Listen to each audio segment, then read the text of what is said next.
बिस्मिल्लाहिर्रहमानिर्रहीम। अस्सलाम वालेकुम students, welcome to Al Farooq academy. I am Ahmad Irshad, your chemistry teacher. बच्चों, हमारा 9th क्लास का चैप्टर नंबर 5 चल रहा है और हम इस चैप्टर में फिजिकल स्टेट्स ऑफ मैटर पढ़ रहे हैं। तो जैसा कि आप जानते हैं कि मैटर की 3 फिजिकल स्टेट्स हैं, सॉलिड, लिक्विड और गैस। तो उसमें से हम लोगों ने गैसियस स्टेट सबसे पहले शुरू की थी और उसके हमारे 6 लेक्चर्स पे हमारी वो सारी ख़त्म हो गई थी। फिर हम लोगों ने सॉलिड स्टेट शुरू की थी, वो 2 लेक्चर्स हमने पढ़े थे, फिर वो हमारी ख़त्म हो गई थी। अब आज हम शुरू करने जा रहे हैं लिक्विड स्टेट। ये ठीक है, तो आए जरा शुरू करते हैं मैटर की लिक्विड स्टेट। बच्चों देखें, लिक्विड स्टेट जो होती है ना मैटर की, तो जैसे आपके सामने है, दूध है, दही है, पानी है, ठीक है, मिल्क है, तो ये मैटर की लिक्विड स्टेट आप कॉमन देखते हैं। तो इसका तारुफ हो चुका है कि लिक्विड जो होती है इसका शेप कोई फिक्स नहीं होती, आप जिस बर्तन में डालेंगे उस शेप में आ जाता है लिक्विड ये। लेकिन लिक्विड का वॉल्यूम फिक्स होता है। ये लिक्विड के मॉलिक्यूल्स थोड़े पास, काफ़ी पास पास होते हैं। सॉलिड जितने पास नहीं होते लेकिन फिर भी काफ़ी पास पास होते हैं। इनमें इंट्रैक्शन काफ़ी अच्छी होती है, मजबूत होती है इंट्रैक्शन आपस में इनमें ये। तो अब हम जो डिस्कस करने जा रहे हैं ना बच्चों, हम पढ़ने जा रहे हैं लिक्विड्स की ना, ये 6 प्रॉपर्टीज हमने पढ़नी है। ये एक प्रॉपर्टी है इवेपोरेशन, एक प्रॉपर्टी है vapour pressure, boiling point, freezing point, diffusion और डेंसिटी। जो लिक्विड स्टेट है उसकी हमने 6 प्रॉपर्टीज अपनी 9th की बुक के अंदर पढ़नी है। उसमें हमारी पहली इवेपोरेशन है, फिर वेपर प्रेशर है, boiling point, freezing point, diffusion और डेंसिटी है। तो बारी बारी हम इन सबको देखेंगे। आज का जो हमारा लेक्चर है, आज का हमारा लेक्चर है इवेपोरेशन के ऊपर। ये तो हम लिक्विड्स की प्रॉपर्टीज, खसूसियात पढ़ने जा रहे हैं। उसमें हमारी लिक्विड्स की पहली खसूसियत, पहली सिफ्त है कि वो इवेपोरेशन का फिनोमिना दिखाती हैं। आइए जरा देखते हैं इवेपोरेशन क्या होता है बच्चों। ये ठीक है, मेरी बातें ध्यान से सुनिएगा जरा। वैसे तो इवेपोरेशन का जो लफ्जी मतलब है ना, वो तो है वेपर्स बनना, बुखारात बनना, इसका मतलब होता है इवेपोरेशन। तो इवेपोरेशन का जो लफ्जी बामायनी वर्ड है उसका मतलब ये कि बुखारात बनना, वेपर्स बनना, उसे इवेपोरेशन कहते हैं।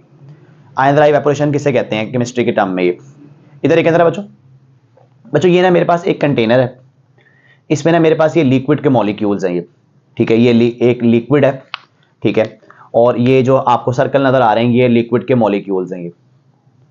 ये एक लिक्विड है, वाटर समझ लें, उसमें ये उसके मॉलिक्यूल है। ये अब ये जो लिक्विड है, आपको पता है कि लिक्विड्स में जो मॉलिक्यूल होते हैं उनके दरमियान में आपस में अच्छी इंटरमॉलिक्यूलर फोर्स होती है, स्ट्रॉन्ग इंटरमॉलिक्यूलर फोर्स होती है। अब मैं ये डॉटेड लाइन से इंटरमॉलिक्यूलर फोर्स दिखा रहा हूं बच्चों। ये अब ये इनके आपस में सबके एक दूसरे के साथ ना इंटरमॉलिक्यूलर फोर्स बनी हुई है। ये इसी इंटरमॉलिक्यूलर फोर्स की वजह से ये इतने आजाद नहीं होते।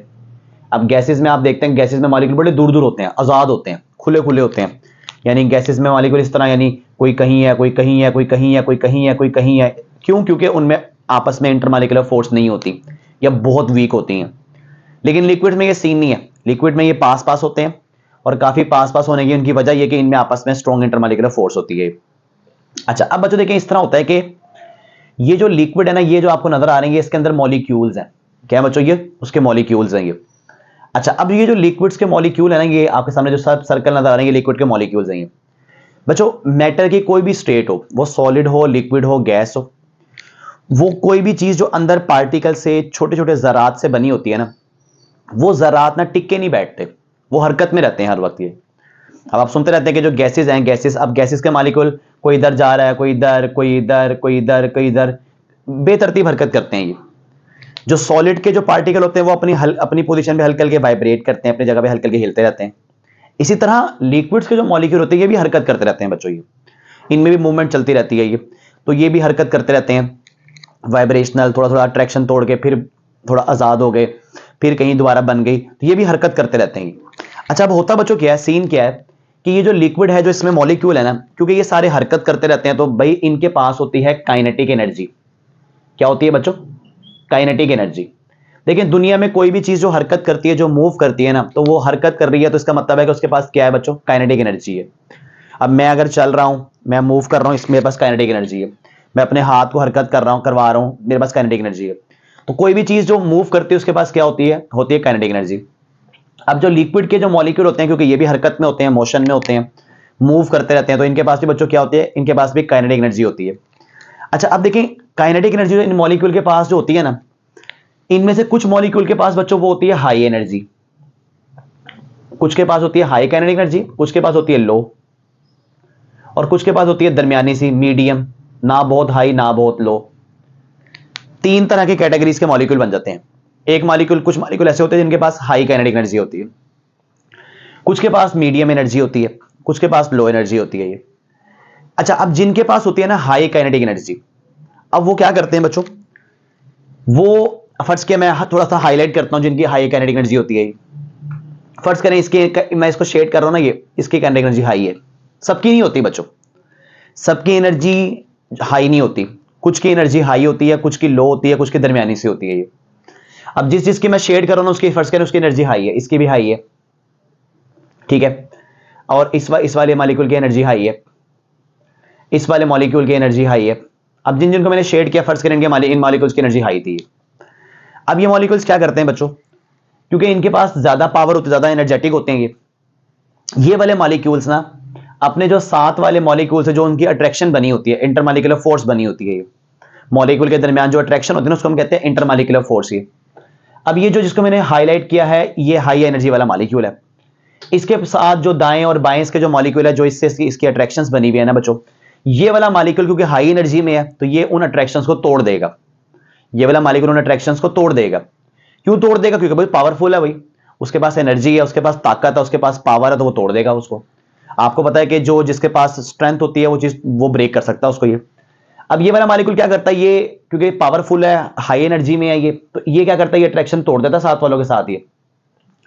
और इस अट्रैक्शन की वजह से ही तो ये अटैच था उनके साथ, ये कैद था।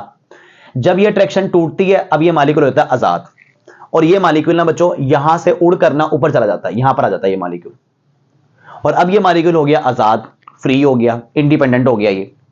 इसी तरह इसकी भी एनर्जी हाई थी, इसने भी आसपास वाले से अट्रैक्शन तोड़ी, ये भी आजाद हो गया, ये भी उड़ गया बच्चों यहां से, ये भी आजाद होकर निकल गया यहां से, ये आउट हो गया ये।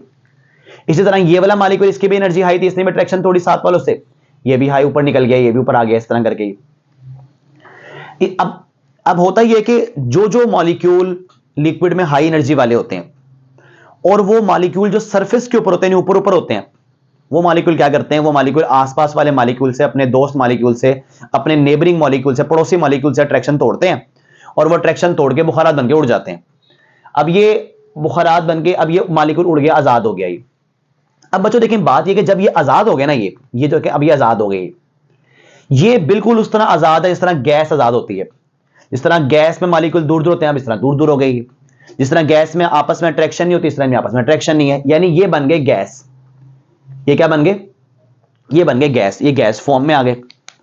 जब तक तो वो नीचे थे, आसपास वालों से अट्रैक्शन थी उसकी, जुड़े हुए थे, तब तक वो लिक्विड थे। जब इन मॉलिक्यूल ने अट्रैक्शन तोड़ी और अट्रैक्शन तोड़ के ये आजाद हो गए, बाहर निकल गए, फ्री हो गए, फिर फ्री जब हो जाए तो वो फिर गैस हालत होती है। कौन सी हालत होती है, गैस हालत। अब ये मॉलिक्यूल बच्चों क्या बन गए, ये गैस बन गए सारे। क्या बन गए बच्चों, ये गैस। अच्छा, तो ये इनको हम गैस भी कहते हैं, इनको हम वेपर्स भी कहते हैं, इनको हम गैस भी कहते हैं और इनको हम वेपर्स भी कहते हैं। अब बेटा ये जो यही मॉलिक्यूल जो पहले एक वक्त पहले, कुछ वक्त पहले लिक्विड में होते थे, ये लिक्विड थे, अब आज ये मॉलिक्यूल अट्रैक्शन तोड़ के ऊपर चले गए हैं, गैस बन चुके हैं ये। तो ये जो लिक्विड के मॉलिक्यूल्स का, लिक्विड का इस तरह गैस में, वेपर्स में कन्वर्ट होना, इस अमल को हम कहते हैं इवेपोरेशन। इस अमल को क्या कहते हैं, इवेपोरेशन कहते हैं हम लोग। तो डेफिनेशन देखें जरा इसकी। इवेपोरेशन का लफ्जी मतलब है बुखारात बनने का अमल। अब तारीफ देखें जरा। The process of changing of liquid, liquid का चेंज होना into a gas phase, gas phase के अंदर, वेपर फेज के अंदर, यानी यहां से यहां पे इस फेज में आना, ये इस कॉल्ड इवेपोरेशन, इसको हम इवेपोरेशन कहते हैं उसको। ये दोबारा कहानी सुन ले। कहानी ये कि लिक्विड है, लिक्विड्स के पास में अंदर मॉलिक्यूल है, सारे मॉलिक्यूल हरकत कर रहे हैं, सबके पास काइनेटिक एनर्जी है। उनमें से कुछ के पास काइनेटिक एनर्जी हाई है, कुछ के पास लो है, कुछ के पास दरमियानी है।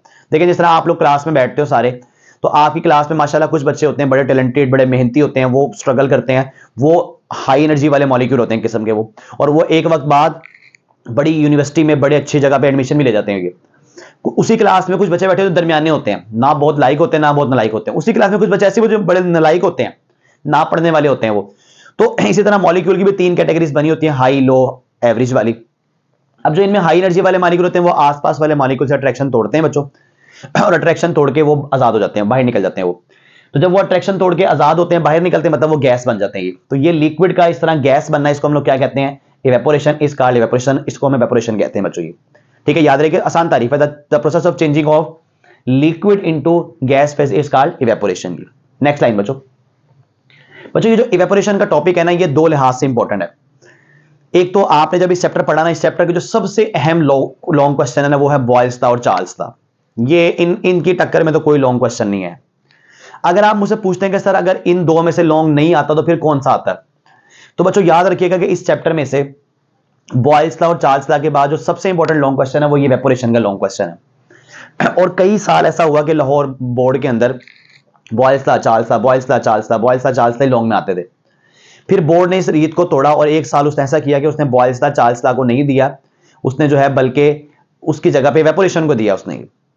तो याद रखिएगा इवेपोरेशन एक बड़ा अहम लॉन्ग क्वेश्चन है। देखिए शॉर्ट अगर आपने इसको लॉन्ग में प्रिपेयर किया होगा तो अगर उसमें से कोई शॉर्ट क्वेश्चन आ जाता है तो कोई बात नहीं बच्चों, जब आपने उसको लॉन्ग में रेडी किया है, जब आपने सारा उसको याद कर लिया है, तो अगर उसमें से कोई शॉर्ट क्वेश्चन आ भी गया तो वो तो आपको आता ही है, ठीक है। तो ये कि आपने इसको लॉन्ग में रेडी करना है, तो अगर ये शॉर्ट में आ जाता है तो फिर भी आपका प्रिपेयर है बच्चों ये, ठीक है बच्चों।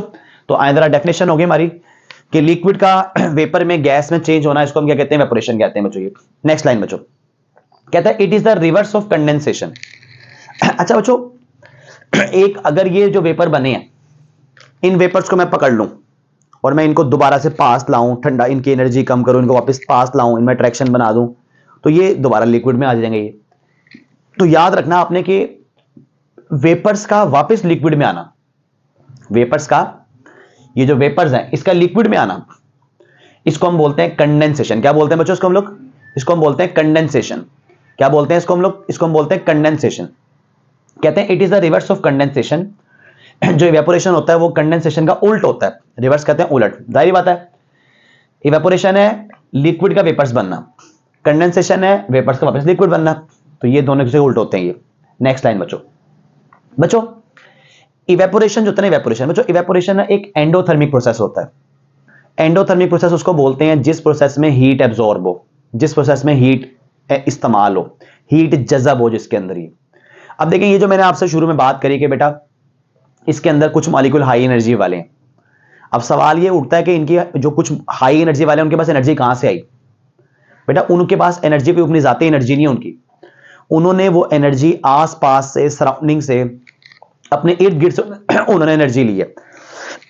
तो क्योंकि ये इस प्रोसेस में अपने दाएं बाएं आसपास इर्द गिर्द से एनर्जी एब्जॉर्ब होती है, इसीलिए इसको हम लोग कहते हैं ये एंडोथर्मिक प्रोसेस है, जिसमें हीट एब्जॉर्ब होती है उसको हम लोग क्या कहते हैं? एंडोथर्मिक प्रोसेस कहते हैं। तो इसलिए एंडोथर्मिक प्रोसेस है बच्चों, ये याद रहेगा। तो ये एक एंडोथर्मिक प्रोसेस है क्योंकि इसमें हीट क्या होती है? एब्जॉर्ब होती है। क्योंकि जो मॉलिक्यूल आपके बुखारात बनकर उड़ रहे हैं हाई एनर्जी वाले, उनके पास हाई एनर्जी कहां से आती है? वो आसपास से एनर्जी एब्जॉर्ब करते हैं, इसलिए इसको एंडोथर्मिक प्रोसेस कहते हैं। फिर उनकी एनर्जी हाई हो जाती है, फिर वो अट्रैक्शन तोड़ के बाहर हो जाते हैं। अच्छा अब एग्जांपल देखें बच्चों अगर आपके पास पानी है, लिक्विड है पानी, और आपके पास 1 मोल पानी है। देखें 1 मोल पानी कहते हैं 18 ग्राम पानी को।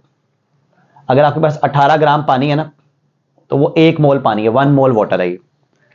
अगर 1 मोल पानी को आपने बुखारात बना के उड़ाना है सारे को सारा, यानी 1 मोल पानी जो कि लिक्विड फॉर्म में है, आपने उस पानी को कन्वर्ट करना है गैस फॉर्म में। किसमें कन्वर्ट करना है? गैस फॉर्म में। तो जाहिर बात है जैसे अभी बताया कि ये एक एंडोथर्मिक प्रोसेस है, इसमें हीट एब्जॉर्ब करवानी पड़ती है, हीट देनी पड़ती है, इसमें फिर बुखारात सारे बनते हैं। तो बेटा इसमें आपको ना 40.7 40.7 किलो जूल पर मोल, किलो जूल एनर्जी का यूनिट है 1 मोल पानी के लिए। 40.7 एनर्जी आपको एब्जॉर्ब करवानी पड़ेगी, आपको एनर्जी देनी पड़ेगी। तो 18 ग्राम पानी यानी 1 मोल पानी सारा का सारा बुखारात बन जाएगा बच्चों ये। तो बच्चों ये आपने एग्जांपल भी याद रखना है। अगर ये शॉर्ट में आता है तो आप 1 2 और ये एग्जांपल लिख देंगे का शॉर्ट पूरा हो जाएगा ये। अच्छा अब बच्चों इवेपोरेशन कुछ बातों पे डिपेंड करती है, तो आए देखते हैं जरा इवेपोरेशन के डिपेंडिंग फैक्टर्स क्या हैं ये। तो आए जरा पहला डिपेंडिंग फैक्टर देखते हैं इवेपोरेशन का।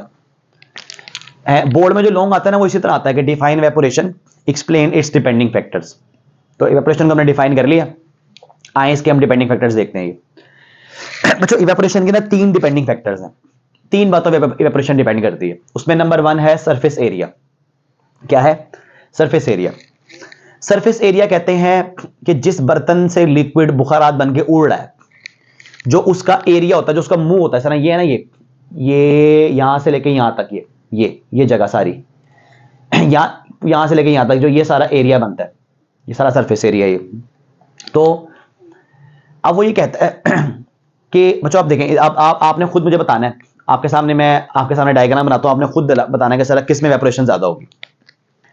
एक मेरे पास है, ऐसे एक बर्तन है मेरे पास, ठीक है, ये इतना सा, सिर्फ उसका मुंह इतना सा है, ये सरफेस एरिया उसका इतना सा है, सिर्फ यहां से लेकर यहां तक, ठीक है। ये इसमें लिक्विड है, अब ये लिक्विड के अंदर मॉलिक्यूल है, सारे उसमें लिक्विड के मॉलिक्यूल हैं उसमें, ठीक है। अब आप, मैं इसमें हाई एनर्जी वाले को शेड कर देता हूं, ये हाई एनर्जी वाला है, ये वाला हाई है, ये हाई है, ये हाई है, ये हाई है, ये वाला हाई है, ये वाला हाई है, ठीक है। अब यही एक और मैं इस तरह बर्तन लेता हूं, एक बर्तन ये है मेरे पास, जितना लिक्विड आपने इसमें डाला था ना, वही लिक्विड आपने इसमें भी डाल दिया, उतना ही, ये सारा उस पर मॉलिक्यूल आ गया, ठीक है। अब इस बर्तन का जो सतह सरफेस एरिया वो यहां से लेके यहां तक है। अगर मैं दोनों को रखूं ना और दोनों की इवेपोरेशन देखूं कि किस में ज्यादा बुखारात बन रहे हैं, तो बच्चों आप ये देखेंगे कि इसमें बुखारात ज्यादा बनेंगे। क्यों?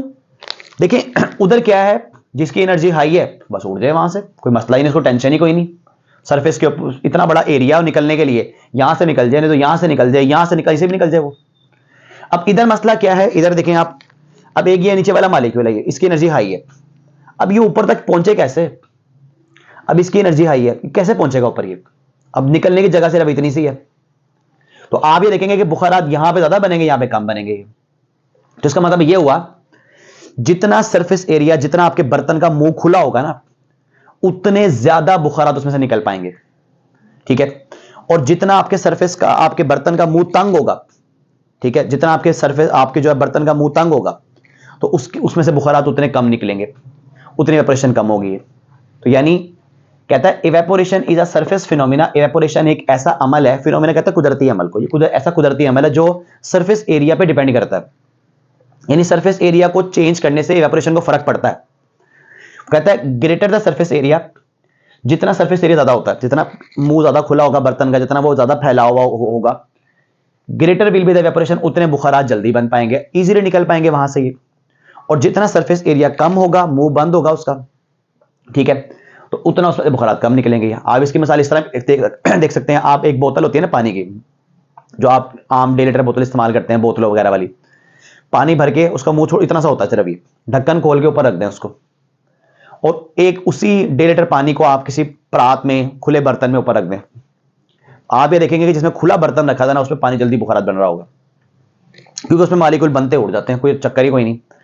अब बोतल वाले में क्या होता है, इतना सा मुंह होता है उसका, तो वहां से कितना को निकले वहां से वो। तो अब ये देखें, वो किताब की एग्जांपल है, किताब कहता है देखें आपके पास एक कप चाय है, कप ऑफ टी है, इसमें चाय है बच्चों आपके पास, ये चाय है इसमें, और आप उसी चाय को डाल लें एक प्लेट में, एक थाली में, एक सॉसर में, ये एक थाली आ गई आपके पास, वही चाय आप इसमें और डाल लें, एक चाय कप इसमें डाल दें, तो आप ये देखेंगे कि चाय इसमें देर से ठंडी होती है, इसमें जल्दी ठंडी हो जाती है। क्यों? इसमें से इवेपोरेशन ज्यादा होती है, हाई एनर्जी वाले मॉलिक्यूल निकल जाते हैं, गर्म, हाई देखें जो हाई एनर्जी वाले मॉलिक्यूल होते हैं उन्हीं से चाय गर्म होती है। तो क्योंकि इसका इवेपोरेशन सरफेस एरिया कम है, ठीक है, इसका सरफेस एरिया कम है, तो इसमें से वो हाई एनर्जी वाले मॉलिक्यूल कम निकलते हैं, मुश्किल से निकलते हैं, तो इसलिए चाय अंदर ही रहते हैं, गर्म मॉलिक्यूल इसमें रहते हैं, तो चाय गर्म रहती है आपके कप के अंदर ही। जबकि जब आप उसी कप को उंडेल लें एक प्लेट में, अब सरफेस एरिया बड़ा हो गया, तो जो हाई एनर्जी वाले मॉलिक्यूल हैं इसमें से, उनको निकलने में आसानी होगी, वो गर्म मॉलिक्यूल, जिससे चाय गर्म थी, वो सारे जल्दी से निकल जाएंगे, लिहाजा आपकी चाय जल्दी ठंडी हो जाएगी। पीछे ठंडे वाले मॉलिक्यूल रह जाएंगे, तो उनकी जो है ना वो चाय जल्दी ठंडी हो जाएगी, इस तरह की। तो वो कहता है कि एक कप में चाय देर से ठंडी होती है क्योंकि उसमें इवेपोरेशन कम हो रही होती है, और एक थाली में, एक प्लेट में चाय जल्दी ठंडी होती है क्योंकि उसमें इवेपोरेशन ज्यादा हो रही होती है। तो बच्चों ये भी इसकी एग्जांपल है। ये मैं और एग्जांपल देता हूं आपको। आप देखते हैं कि हम जब कपड़े धोते हैं, कपड़े धोने के बाद हमने कपड़ों को फैलाते हैं छत पे, जो है ना तारों वगैरह पे, धूप में से फैलाते हैं उसको। ये तो आप देखते हो कि कपड़ों को ना हम कभी भी इस तरह फर्श के निचोड़ा अपने कपड़ों को, तो हम ऐसे नहीं रख देते जाके उसको, हम कपड़े को खोलते हैं, खोल के उसको फिर फैलाते हैं तारों के ऊपर। ये क्यों उसको इस तरह खोल के फैलाते हैं बेटा? इसलिए उसको खोल के फैलाते हैं क्योंकि जब हम उस कपड़े को फैलाएंगे ना, तो जो कपड़े में गीलापन है, पानी है, वो जल्दी बुखारात बन के उड़ जाएगा, उस पर धूप लगेगी, जल्दी उनको एनर्जी मिलेगी, जल्दी उड़ जाएगा वो।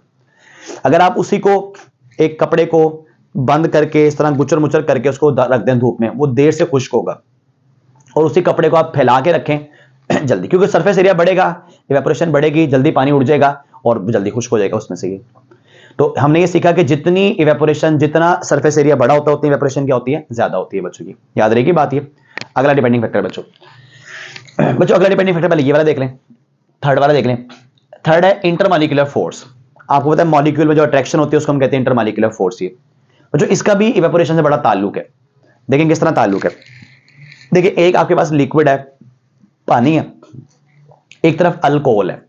क्या है? अल्कोहल। जैसे कि आप चैप्टर 4 के अंदर पढ़ के आएंगे, पानी के अंदर होती है स्ट्रॉन्ग हाइड्रोजन बॉन्डिंग होती है पानी में, बड़ी स्ट्रॉन्ग अट्रैक्शन होती है आपस में, इंटरमॉलिक्यूलर फोर्स बड़ी स्ट्रॉन्ग होती है पानी में। जबकि अल्कोहल में पानी के मुकाबले में वीक अट्रैक्शन होती उसमें भी बेहतर है, लेकिन पानी में बहुत ही स्ट्रॉन्ग होती है, अल्कोहल में इतनी स्ट्रॉन्ग नहीं होती, अल्कोहल में वीक होती है इंटरमॉलिक्यूलर फोर्स। अब आप दोनों को रखें। अब देखें बच्चों, सीन आपको पता है कि मॉलिक्यूल के पास एनर्जी हाई होती है, उसका पहला काम होता है कि उसने अपने साथ वाले से अट्रैक्शन तोड़नी होती है और फिर उसने निकल जाना होता है। अगर तो उसकी अपने साथ वालों के साथ अट्रैक्शन मजबूत होगी ना, तो उसको तोड़ना मुश्किल हो जाएगा उस अट्रैक्शन को, और जब तक वो साथ वालों से अट्रैक्शन तोड़ेगा नहीं तब तक बुखारात नहीं बनेगा वो। अब पानी के लिए क्या मसला है कि पानी में इवेपोरेशन कम होगी। क्यों? पानी के अपने साथ वालों से अट्रैक्शन स्ट्रॉन्ग है, अट्रैक्शन स्ट्रॉन्ग है, वो टूटती नहीं है आसानी से, डिफिकल्टी होती है, मुश्किल होती है बाकी पानी को तोड़ने में, और वो जब टूटेगी नहीं, पानी निकलेगा नहीं बुखारात बन के, तो यानी इवेपोरेशन क्या होगी? कम होगी इधर ये। जबकि अल्कोहल में क्या सीन है? अल्कोहल में अट्रैक्शन है वीक, वो जल्दी से तोड़ देते हैं इसको, ये बड़ी इजीली इसको ब्रेक कर देते हैं, बहुत आसानी से तोड़ देते हैं इसको ये। जब उसको इजीली तोड़ देते हैं तो इजीली बुखारात बन के उड़ जाते हैं वो वहां से ये। इसीलिए अल्कोहल में इवेपोरेशन क्या होती है? ज्यादा होती है, क्योंकि उसमें अट्रैक्शन वीक है, और पानी में अट्रैक्शन क्या होती है? जो है ना स्ट्रॉन्ग है, इसलिए इवेपोरेशन कम होती है उसके अंदर ये। तो ये देखिए मैंने क्या लिखा line, if intermolecular force are stronger, जैसे कि पानी, then molecules face difficulty in evaporation, तो मॉलिक्यूल्स को बुखारात बनने में मुश्किल होती है, और वो बुखारात आसानी से नहीं बनते, यानी इवेपोरेशन कम होती है उसके अंदर ये। और अगर उनकी अट्रैक्शन वीक होगी तो मॉलिक्यूलर आपस में अट्रैक्शन हाई एनर्जी वाली जल्दी तोड़ देंगे और बुखार जल्दी से बन जाएंगे। अब इसकी मिसाल इस तरह में देखेंगे, पेट्रोल है ना, पेट्रोल में अट्रैक्शन और बड़ी वीक होती है पानी से, तो पेट्रोल की तो बोतल आप यूं खोलें वो तो पेट्रोल होना शुरू हो जाएगा, क्योंकि इतनी कमजोर अट्रैक्शन है कि मॉलिक्यूल उसको बड़ी आसानी से तोड़ते हैं और चकमा देके निकल जाते हैं, फरार हो जाते हैं मॉलिक्यूल उसमें से, इवेपोरेशन ज्यादा होती है इसके अंदर ही। तो इंटरमॉलिक्यूलर फोर्स, यानी मैं अगर मैं रिलेशन वाइज बात करूं ना बच्चों, तो याद रखें, देखें जरा, सरफेस एरिया का डायरेक्ट रिलेशन है इवेपोरेशन के साथ, यानी इवेपोरेशन बढ़ेगी अगर सरफेस एरिया बढ़ेगा, इवेपोरेशन कम हो जाएगी अगर सरफेस एरिया कम हो जाएगा, इनका आपस में डायरेक्ट रिलेशन है। इंटरमॉलिक्यूलर फोर्स का बच्चों इवेपोरेशन से इनवर्स रिलेशन है, उल्टा ताल्लुक है। कैसे भला? अगर इंटरमॉलिक्यूलर फोर्स स्ट्रॉन्ग हुई, ताकत में मजबूत हुई, तो मॉलिक्यूल तोड़ नहीं पाएंगे, बुखारात नहीं बन पाएंगे, तो इवेपोरेशन कम होगी। और अगर इंटरमॉलिक्यूलर फोर्स वीक हुई, कमजोर हुई, मॉलिक्यूल उसको आसानी से तोड़ेंगे, तो इवेपोरेशन बच्चों क्या होगी? ज्यादा होगी बच्चों। ठीक है, तो ये भी हो गया बात ये। बाकी आखिरी फैक्टर है इवेपोरेशन का, वो है टेम्परेचर बच्चों। वो क्या है? टेम्परेचर। देखें सिंपल सी बात है, कहानी है सिंपल सी। एक तरफ आप एक बर्तन रखें, पानी लें, उसको रख दें चूल्हे में, चूल्हा ना जलाएं, फिर एक और बर्तन लें, उसमें पानी लें, उसको चूल्हे के दूसरे हिस्से में रख दें, चूल्हा उसका जला दें, आग जला दें उसके नीचे की। तो आप मुझे ये बताएं कि बच्चों जिसको आप गर्म कर रहे हैं और जिसको आप गर्म नहीं कर रहे, बुखारात ज्यादा किस में बनेंगे? यकीनन उसमें बनेंगे आप जिसको आप गर्म कर रहे हैं। देखें जब आप किसी बर्तन में किसी लिक्विड को गर्म करते हैं ना, फर्स्ट क्या, अभी आपके पास लिक्विड है, ये एक बर्तन आपके पास ही, आपके पास ये एक बर्तन है इस तरह, और आपने नीचे इसके हीट ऑन कर दी है इस तरह। बच्चों heat is a form of energy. Heat क्या होती है? हीट क्या होती है? हीट एनर्जी होती है। अब ये जो मॉलिक्यूल अंदर बैठे हुए हैं, जिसमें से चंद एक मॉलिक्यूल जो हाई एनर्जी वाले होते हैं, जब आप हीट करेंगे तो सबको एनर्जी मिलेगी, सबको मिलेगी ना एनर्जी। आप नीचे से एनर्जी दे रहे हैं, हीट कर रहे हैं, जब सबको एनर्जी मिलेगी, ज्यादा मॉलिक्यूल की एनर्जी ज्यादा होगी, तो ज्यादा मॉलिक्यूल अट्रैक्शन तोड़ेंगे, ज्यादा बुखारात बन के उड़ेंगे, आपकी इवेपोरेशन ज्यादा हो जाएगी बच्चों। तो इसलिए टेम्परेचर का तो डायरेक्ट रिलेशन है इवेपोरेशन के साथ, टेम्परेचर का इवेपोरेशन से डायरेक्ट ताल्लुक है। कैसे भला?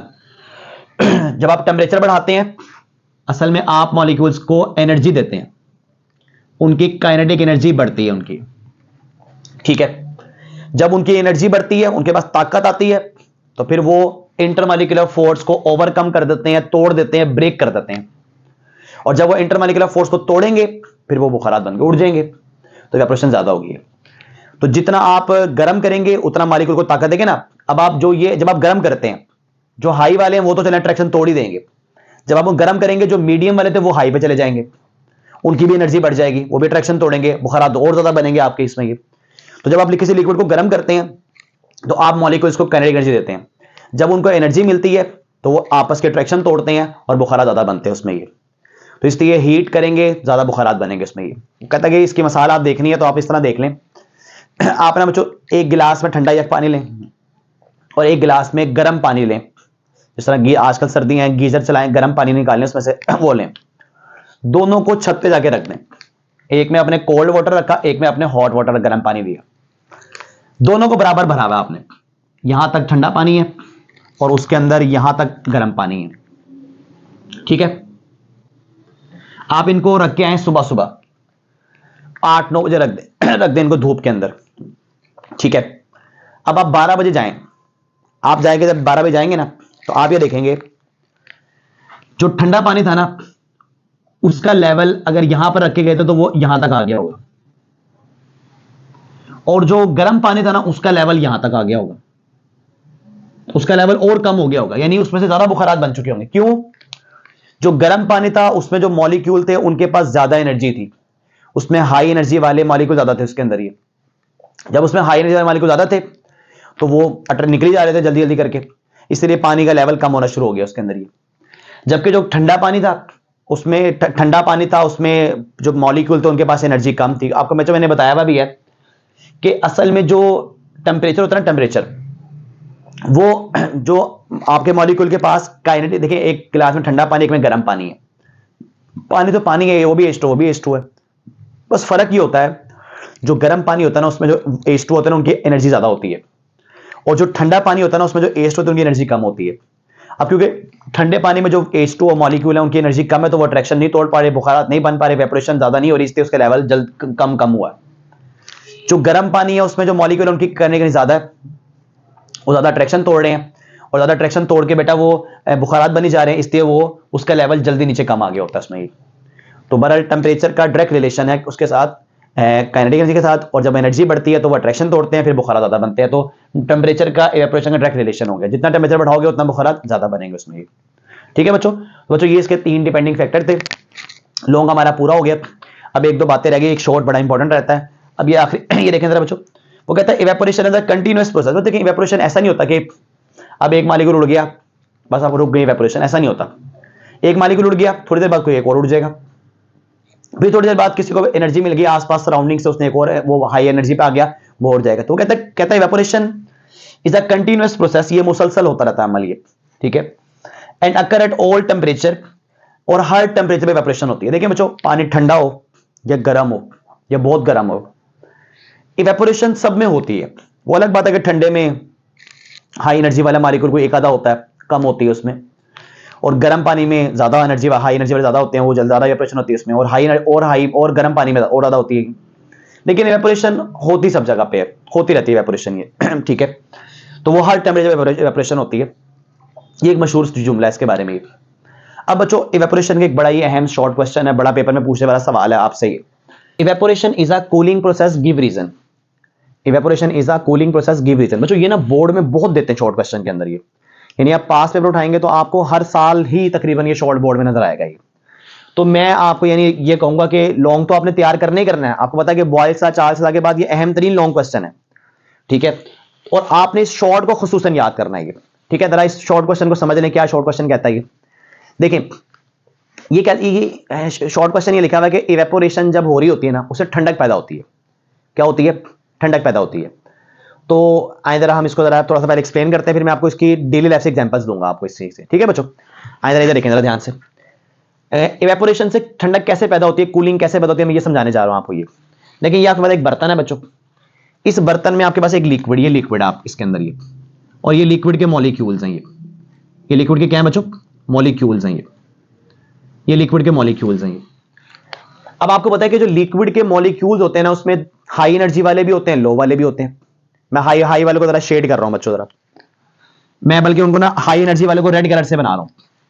ये हाई एनर्जी वाला है, ये हाई एनर्जी वाला मॉलिक्यूल है, ये वाला हाई एनर्जी वाला मॉलिक्यूल है, और अल्लाह आपका भला करे बच्चों, ये हाई एनर्जी वाला मॉलिक्यूल है, ठीक है।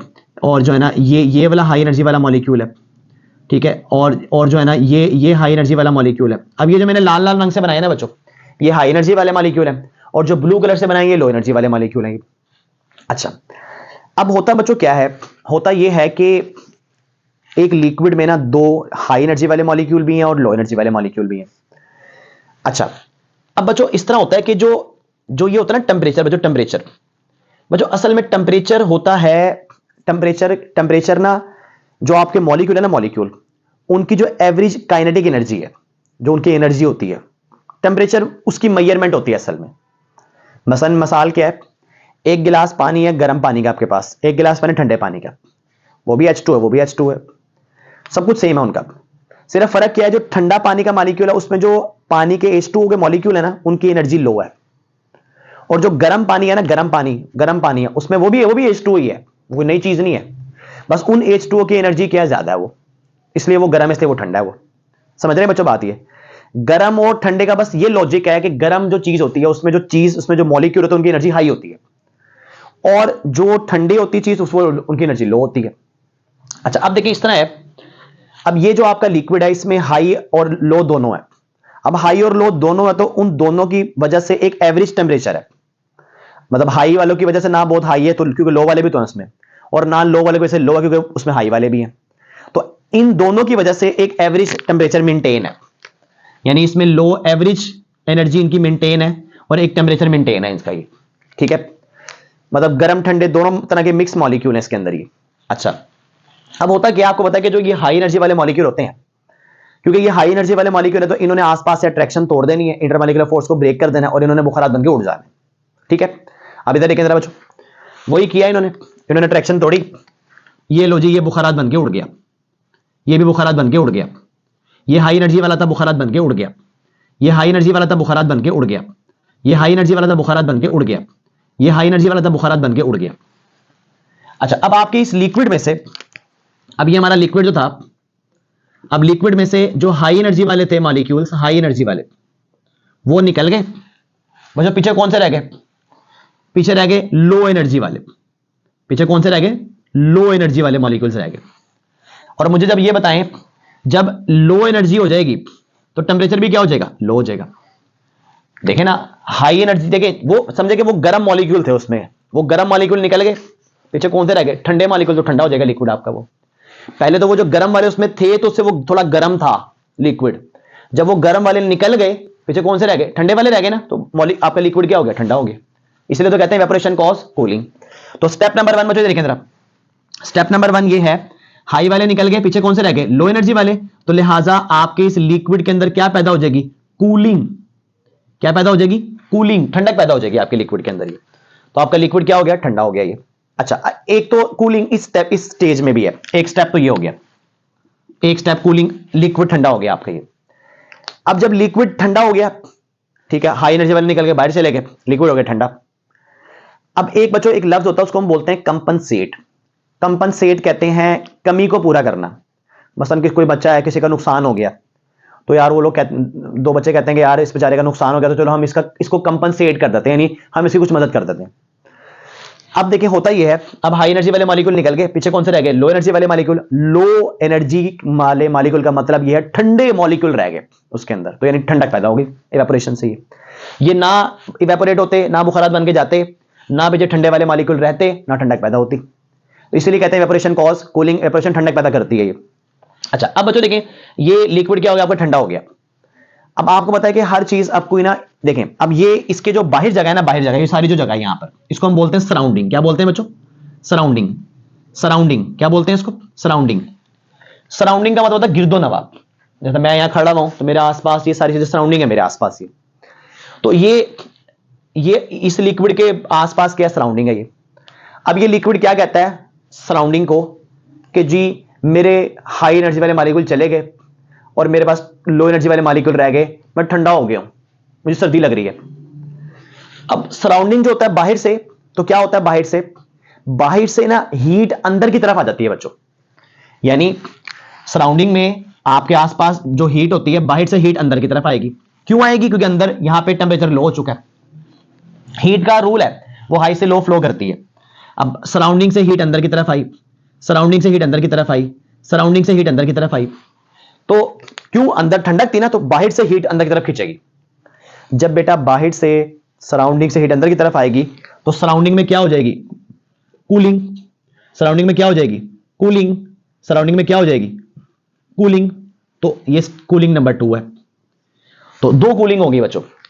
पहले जब हाई एनर्जी वाले मॉलिक्यूल निकल गए इवेपोरेट करके, पीछे कौन सा रह गया? लो एनर्जी वाले मॉलिक्यूल। लो वाले मॉलिक्यूल्स का मतलब क्या है? ठंडे मॉलिक्यूल रह गए उसके अंदर, वो ठंडा हो गया, इवेपोरेशन ने कूलिंग कर दी।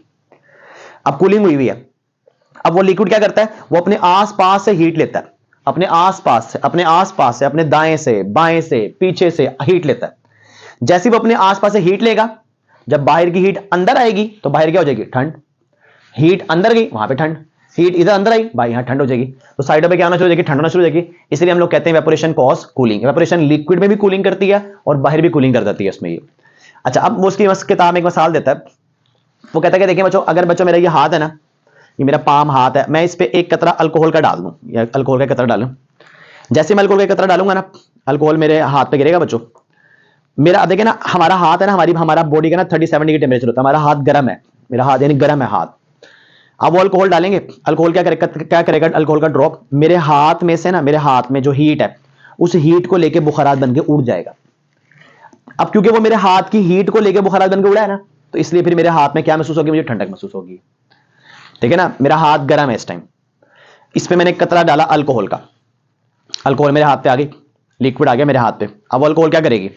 वो मेरे हाथ में से हीट लेगी, हीट लेके एनर्जी हाई करके बुखार उड़ जाएगी सारी, वो सारे उड़ गए। अब क्योंकि मेरे हाथ की क्या लेके? वो हीट लेके, तो मेरा हाथ क्या हो जाएगा? ठंडा। मुझे क्या महसूस होगी? कूलिंग। इसलिए इवेपोरेशन कॉज कूलिंग। तो बच्चों ये इवेपोरेशन कॉज कूलिंग की बड़ी बातें हैं। आप लोगों ने देखा होगा कि देहातों वगैरह में ना लोग मटका रखते हैं, मटका पानी का मटका रखते हैं। अच्छा, मटके में ना जो पानी ठंडा रहता है, ठंडा क्यों रहता है? मटके में पानी ठंडा क्यों रहता है? असल में जो मटका होता है ना बच्चों, उसमें यही होता है, जो मट्टी का मटका होता है ना, उसमें ना छोटे छोटे पोर्स होते हैं, छोटे छोटे सुराख होते हैं उस मटके में। लिक्विड डाला, अब क्या होता रहता है? जो लिक्विड में से हाई एनर्जी वाले मॉलिक्यूल होते हैं ना, वो सुराख में से निकलते रहते हैं उसमें से। ये पीछे कौन से रह जाते हैं? लो एनर्जी वाले मॉलिक्यूल। और लो का मतलब क्या है? ठंडा पानी। तो मटके में पानी ठंडा रहता है उसके अंदर ये। तो इस तरह इवेपोरेशन की बहुत सारी एग्जांपल है। इवेपोरेशन बहुत ज्यादा कूलिंग करता है। तो बच्चों आपने इस शॉर्ट क्वेश्चन को अच्छे से अच्छा प्रिपेयर करना है उसको ये। तो बच्चों हमारी दुआएं आपके साथ हैं। अल्लाह पाक आपको दुनिया और आखिरी कामयाबियां दे और हजूर पाक सल्लल्लाहु अलैहि वसल्लम की सच्ची मोहब्बत नसीब फरमाए हमें। तो बच्चों जो है ना, अपने माँ बाप की खूब खिदमत करें और जो है ना वो 5 वक्त की नमाज का एहतमाम करें, टीचर्स का और अपने वालिदैन का खूब अदब करें। अल्लाह पाक आपको दुनिया और आखिरी कामयाबी दे। अल्लाह हाफिज़ बच्चों।